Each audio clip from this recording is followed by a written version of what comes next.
This topic is going to cover appendicitis, and then it will move into peritonitis. So appendicitis is an obstruction in the appendix, which is an appendage off of the cecum of the colon.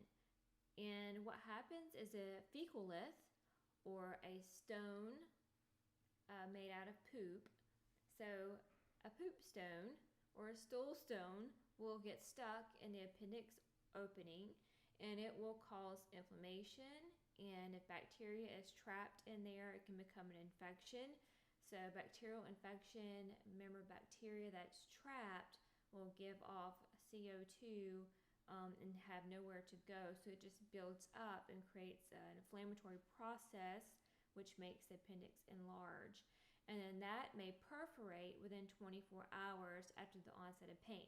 So here's where appendicitis is very important, that after the patient starts to feel pain, they have about 24 hours before that appendix may rupture and burst or perforate, which means it will open into abdominal cavity.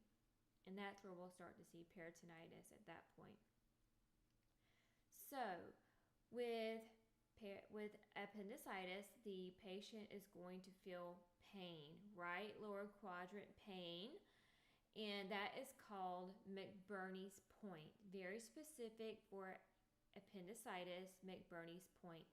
Then they also may have rebound tenderness in their abdomen, and they may have a positive Rovsing sign. So a positive Rovsing sign is referred pain while pressing on the left lower quadrant. So if you press on the left, they feel it in the right.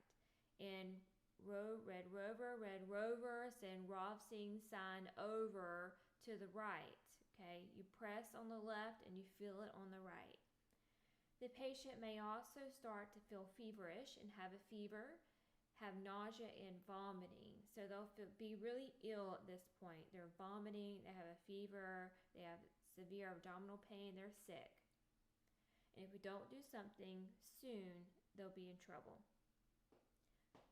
So next, that leads us to more pain, distended abdomen, high fever, they'll be very ill.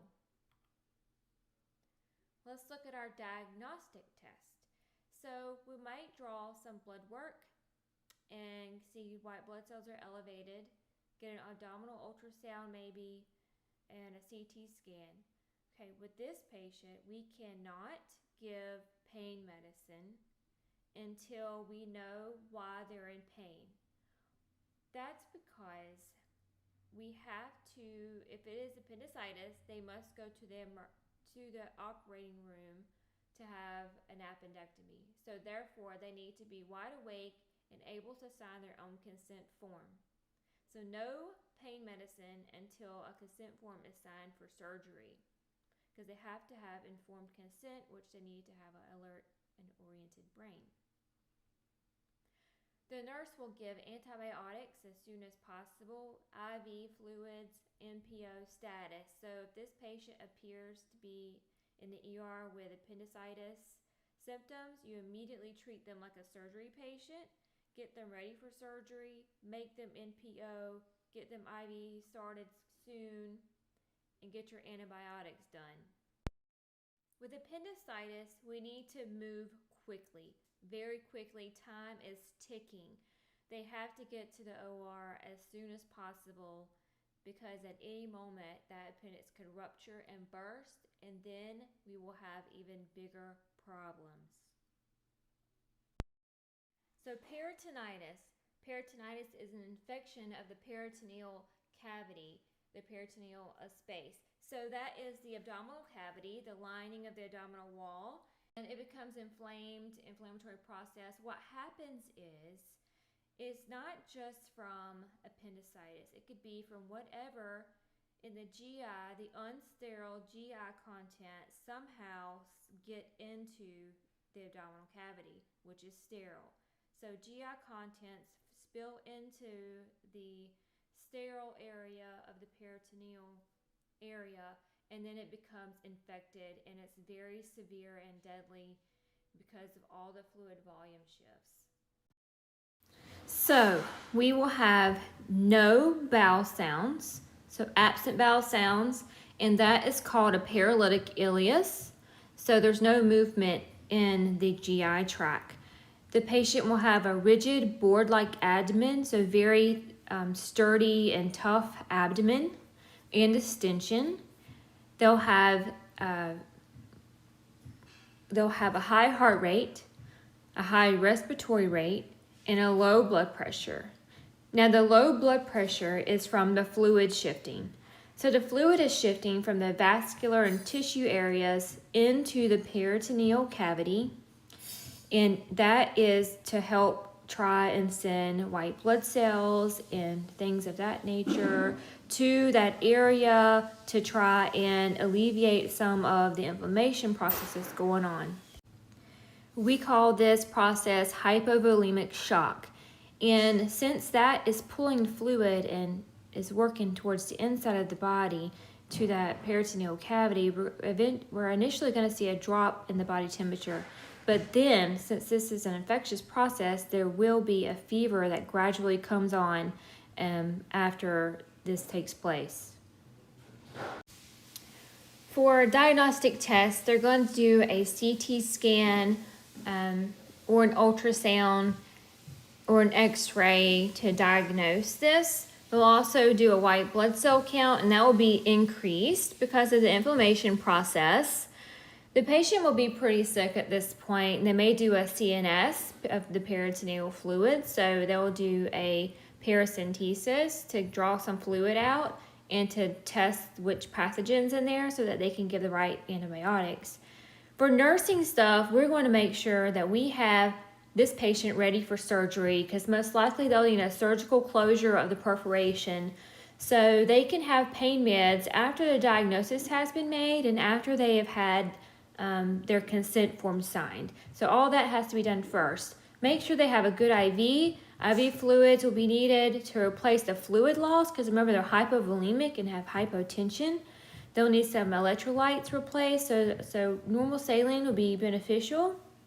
NG tube to suction. Remember, we have a paralytic ileus at this point, so we will need to put down an NG tube anytime that the GI tract is not moving because you're still going to produce fluid and bile within the GI tract and it needs somewhere to go.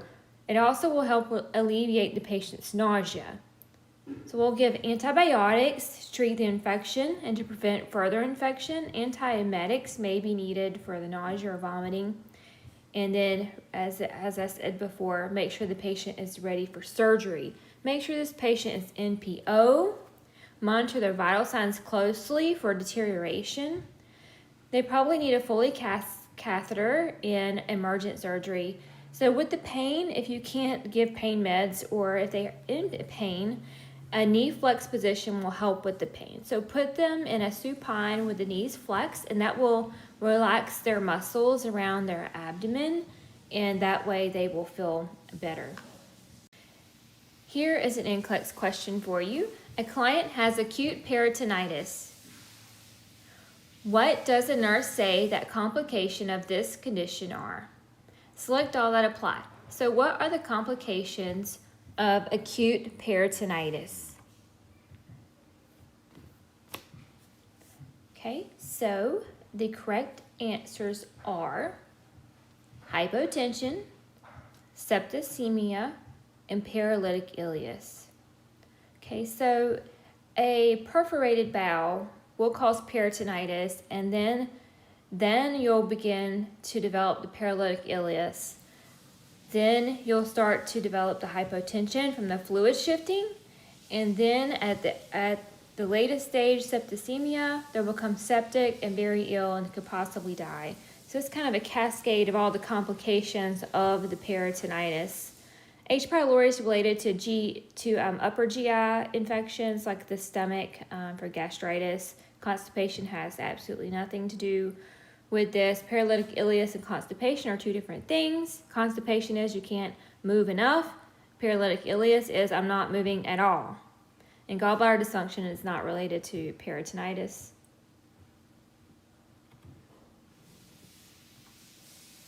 For the next one, a client has peritonitis. What are some nursing interventions that can be done? Select all that apply. So how will we take care of this patient with peritonitis? Ibuprofen and Tylenol are not going to help with the pain. So the correct answer is NPO with NG suction. That's because the patient may have a paralytic ileus and we will need to decompress the stomach. And so we'll put them NPO and with an NG tube. Anytime the bowels are not moving, they'll need an NG tube. And then 4, give antibiotics as ordered to treat and prevent further infection. And 5, give IV fluids and electrolytes to replace the hypovolemic status of the patient.